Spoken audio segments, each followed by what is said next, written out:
A very good afternoon to you and welcome. This is a vlog that I'm not sure I was ever really gonna get around to doing. It's about the Pentax Super A. Yeah, it was a camera that was introduced in 1983. I looked it up on Wikipedia, and I think this sort of probably says an awful lot about the camera, or how it was perceived at the time. It says the Pentax Super A, also sold in some markets as the Pentax Super Program, was a 35mm single lens reflex camera produced by Pentax of Japan in the 1980s. If you do Wikipedia on practically any other camera, it tells you what year it was produced, when it finished production. Yeah, in the 1980s. And I think, to all intents and purposes, most people have kind of scoffed at it. To give it some context, there was the Pentax ME Super, which was a lovely little camera. I think pretty much the same size as this thing. Now, again, this was a time, we were out of the 70s into the 80s, and there was a huge shift in trying to pare down cameras. People talk about the Olympus OM1. This is smaller than the OM1. This is, I think, the smallest SLR film camera ever made. And for that alone, I think it deserves a little bit of recognition.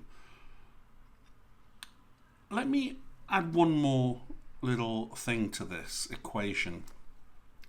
This won the European Camera of the Year award. Some of them actually have a little brass plaque on the front there. 1983, it won that accolade. It was a little pocket rocket.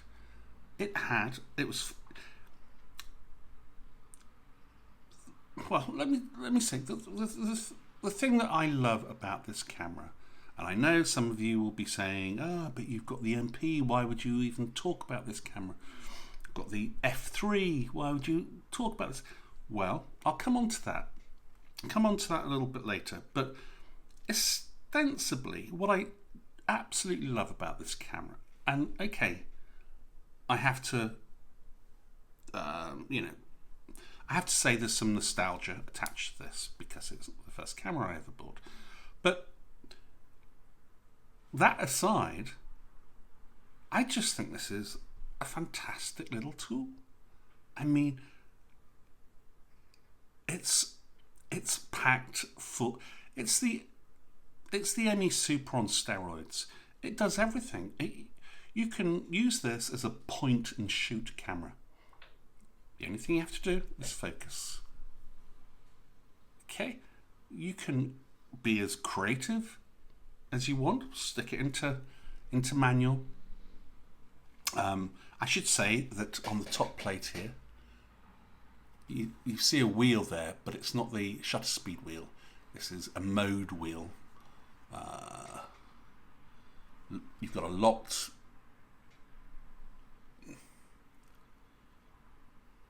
mode there, so you can't fire it by accident. And then you've got the auto mode, which you can use in conjunction with this A lens. Pentax do A lenses and M lenses.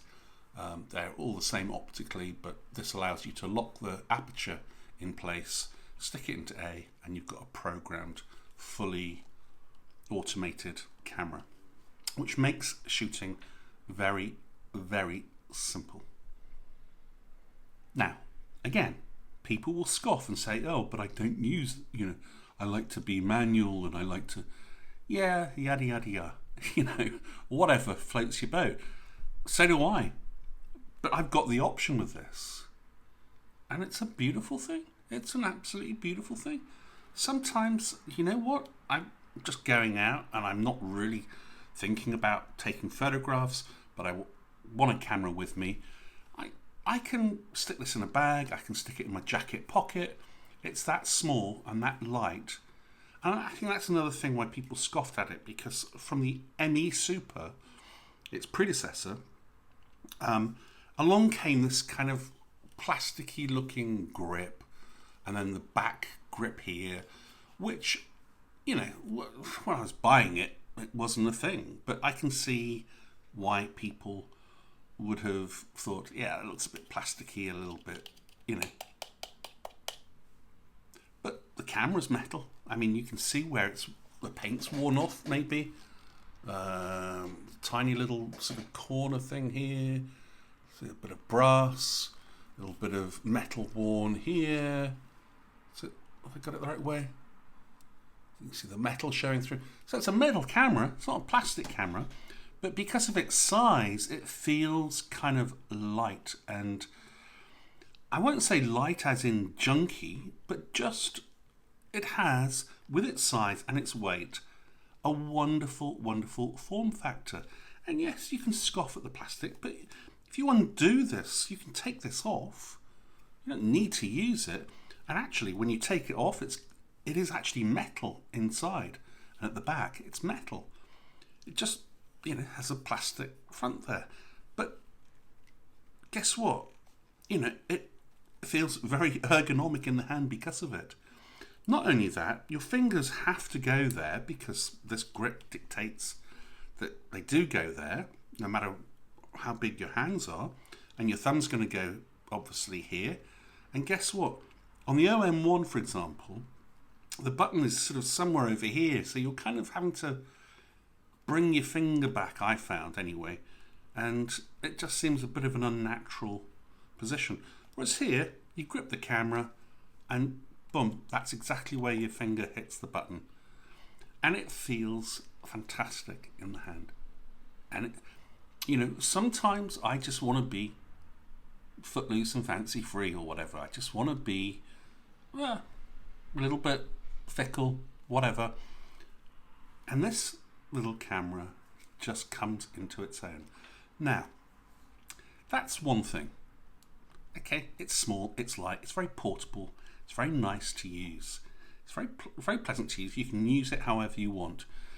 It doesn't really matter how clever the camera is or how manual or automated it is if it doesn't have good glass.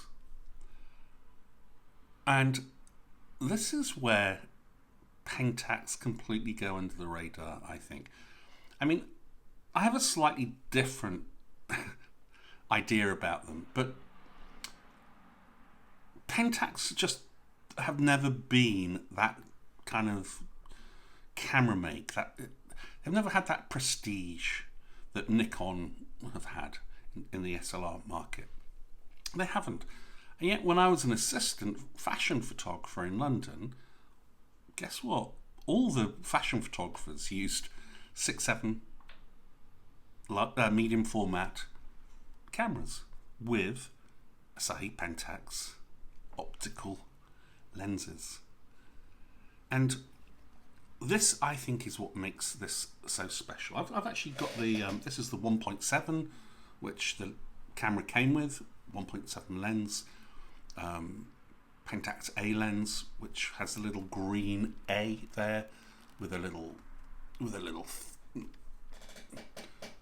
nipple there that you just press in and you release if you want it released, and you can use it in manual mode, or you just press it in, slide it over, and it locks in. And as I say, with the A,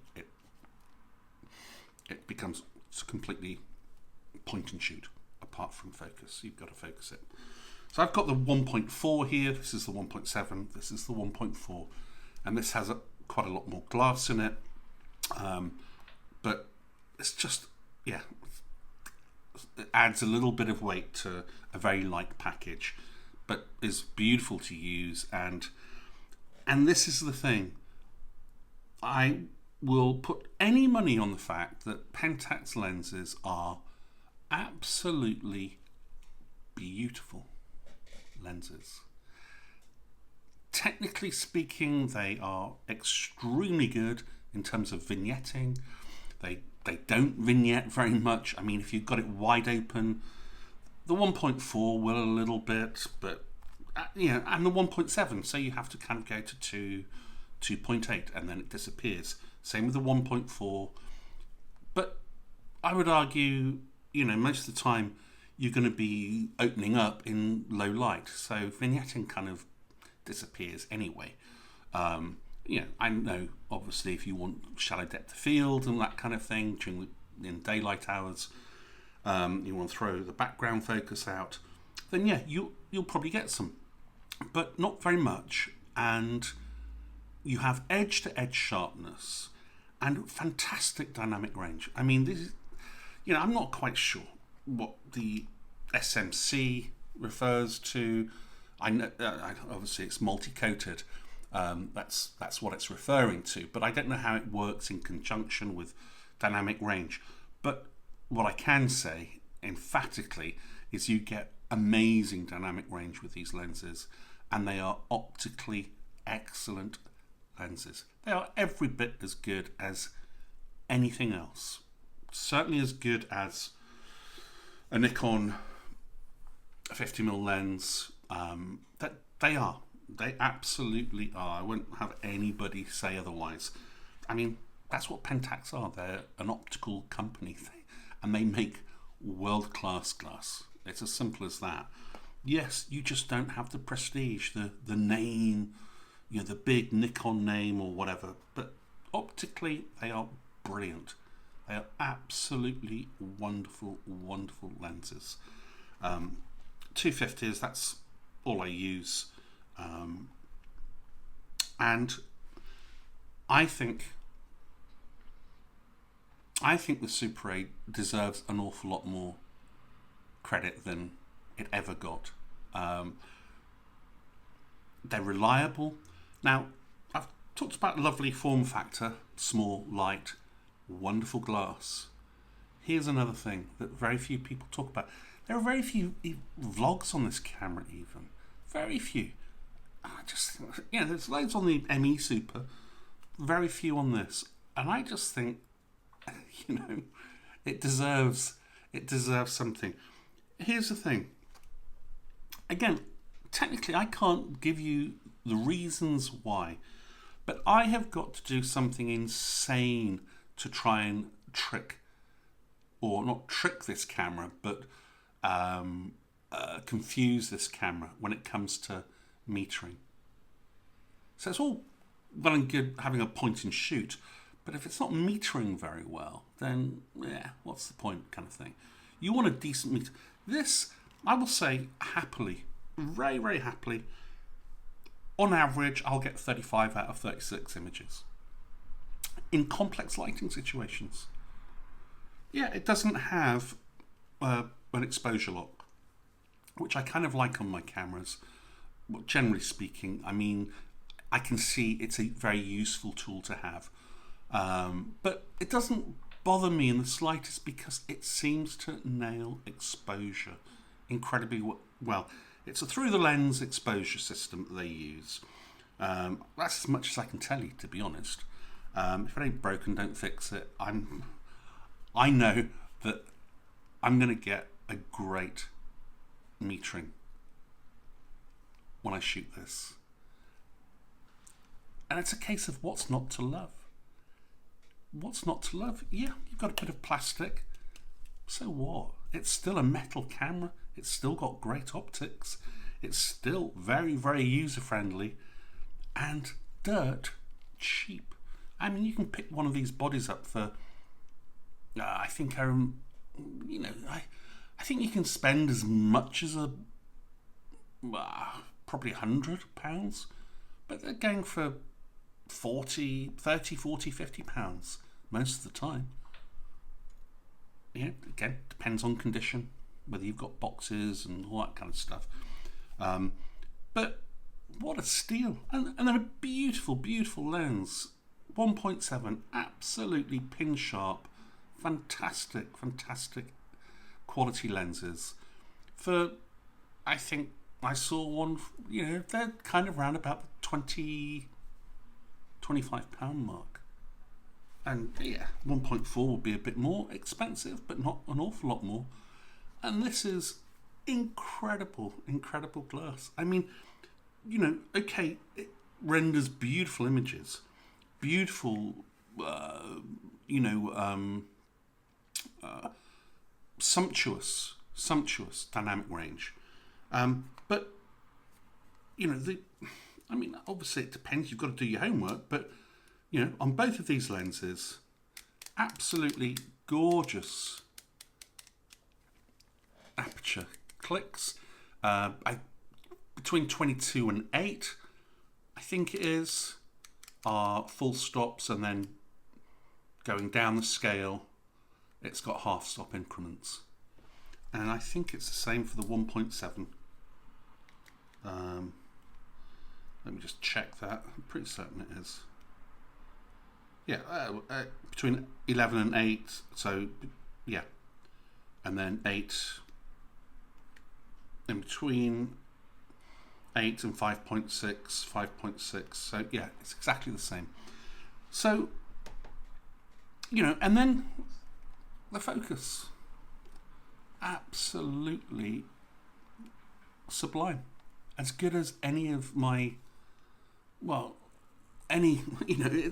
it's perfect, absolutely gorgeous.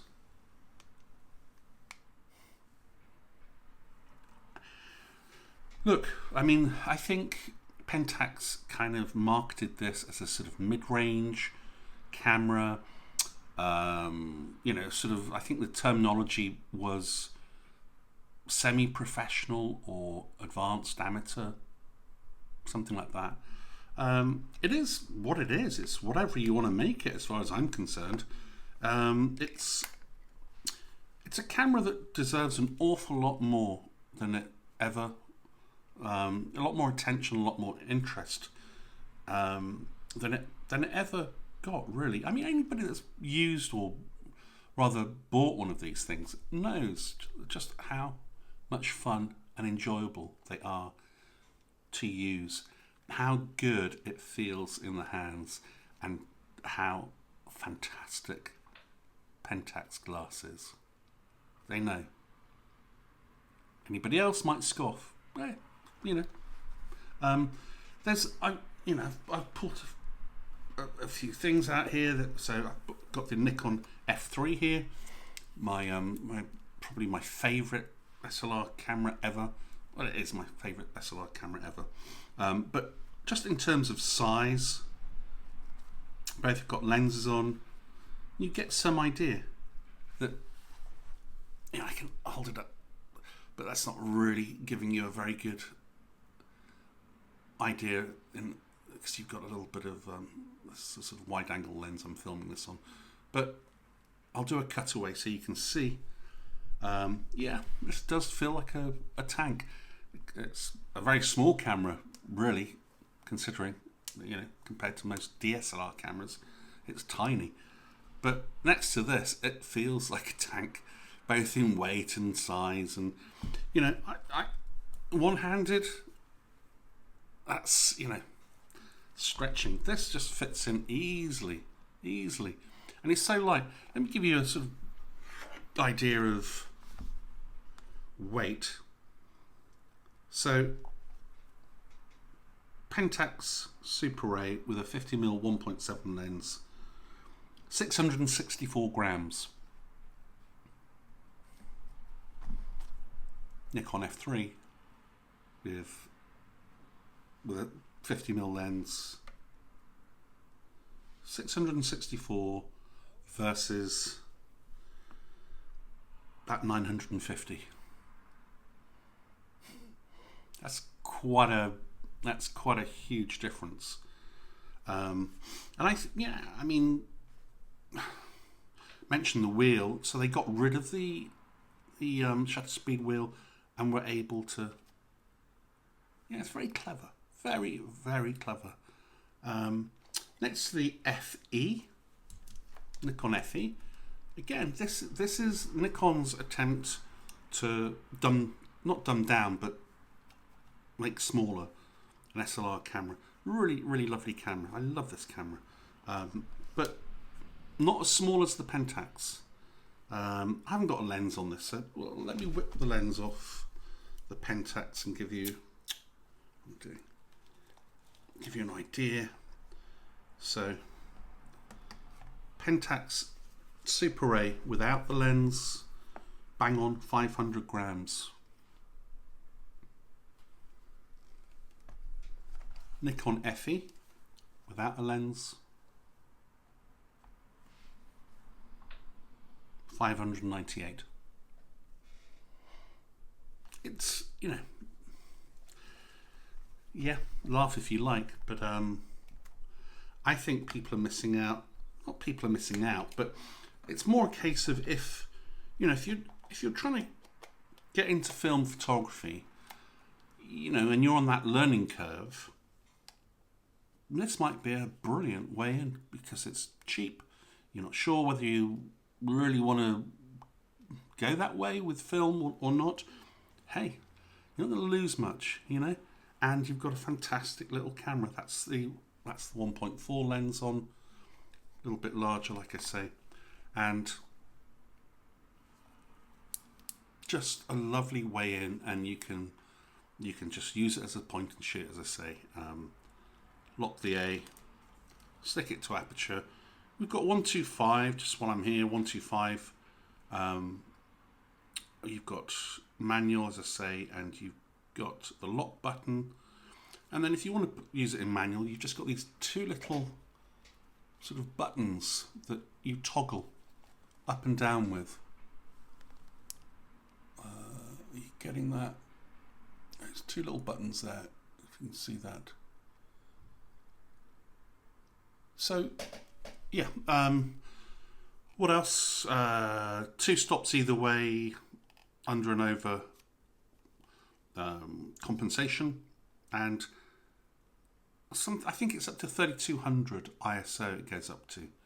So plenty of leeway there. They do something weird here. They have this little red window, so that'll flicker. When you've put new film in, it'll flicker and you can see that it's caught and what have you. Well, I don't see the point of that. It's not doing anything or upsetting anything, but always look at your wheel. That will go round if your film is caught on, so not really sure. Maybe it's just a little thing to begin with, because sometimes you can get a little bit of slack and that might not move around. I don't know. Yeah, I don't see the point of that. You've got little LCDs in the viewfinder. Very bright viewfinder as well. Lovely, lovely viewfinder. You have got a sync port here, and unlike the ME Super and Program A's or whatever they were called, you have a little light here, and that just lights up your digital image, because your digital LCD, because in low light that can almost practically disappear. So it just lights it up, lets you know what you're doing, and you can see that. And that is actually a window, so you get all natural light coming in onto your LCD through there. If you block that up, then the LCD information disappears practically. You've got a very lovely little self timer there, 10 seconds. You know, I think it's 10 seconds. I've never really counted it, but it's about that.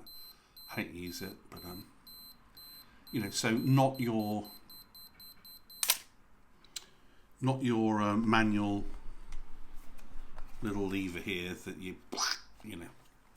So, you know, very, very up to date and with it. You've got a depth of field preview. You know, lovely, lovely. No, I've forgotten to. Well, I can cancel that, can't I? Which is good. Lovely little sound. Lovely little.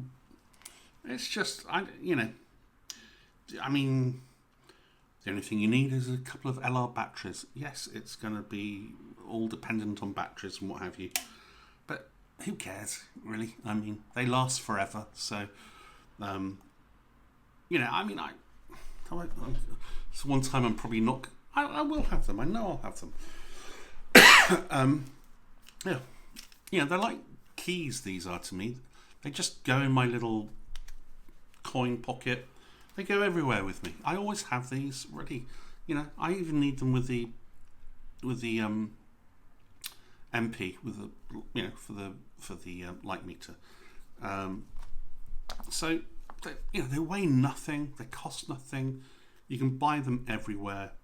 So just, I don't know. I always got into the habit of just carrying them around with me, and along with a 10 pence coin or a yen. And yeah, I mean, it's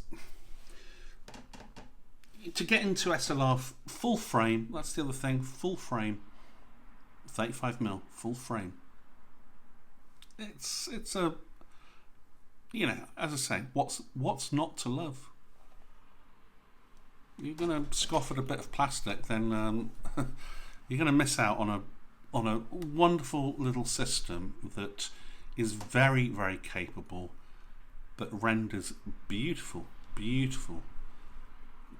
dynamic range images. Is very light and lovely to, yeah, fit in your pocket. I don't even put a strap on this thing, it goes in my pocket. It's just something that I can, you know, if I don't want to lug an F3 around with me, you know, this thing comes out when I'm going out intentionally and I want to, you know, I want to really do stuff and what have you.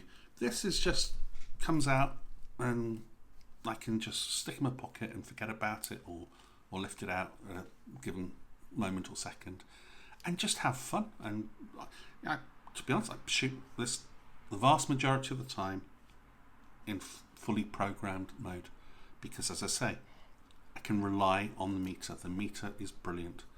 The glass is brilliant. This has been to Mexico. I'll throw up some Mexican shots that I took with it.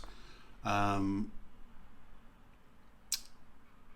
I mean, I've taken tons of shots with this over the years. It's just a really pleasant little camera, and I've got nothing but good things to say about it. You might have to change the light seals if you buy one, but that's pretty easy to do. It has the magic, I can never remember what they're called, the magic fingers or magic needles or something. Very easy to slot film in there. They've designed it so it's nice and easy. Keep your cartridge container area clean, dust free. No, you know, check for tackiness on the rims of the door here to make sure that the light seals are good. But you can do those very quickly, very cheaply, with a bit of wool if you want. TTL flash, or you can use off the camera flash with a sync cord here. It's got pretty much everything you need and more, probably. Yeah, I mean, won the European Camera of the Year award. So, you know, for very good reason, I think. Very good reason. A little bit of plastic doesn't you know, put me off anything. It's kind of a bit of snobbishness, really, isn't it? At the end of the day, if it takes great photographs, then it's just a tool. If it takes great photographs, then it's worth considering, in my opinion. You know, I'm not here to compare it or say it's better than or worse than. No, I just think it's fantastic to use. I enjoy it immensely. And I'm not just saying that because of the nostalgic value. Not at all. I wouldn't use it, and I wouldn't talk about it if I didn't use it, if I didn't like it. Put a little lens thing on there. You can put motor winds on there. You've got a vast family of lenses, beautiful Pentax glass to use. I mean, as I say, what is not to love? So yeah, I've done it. And I think, yeah, it deserves a shout.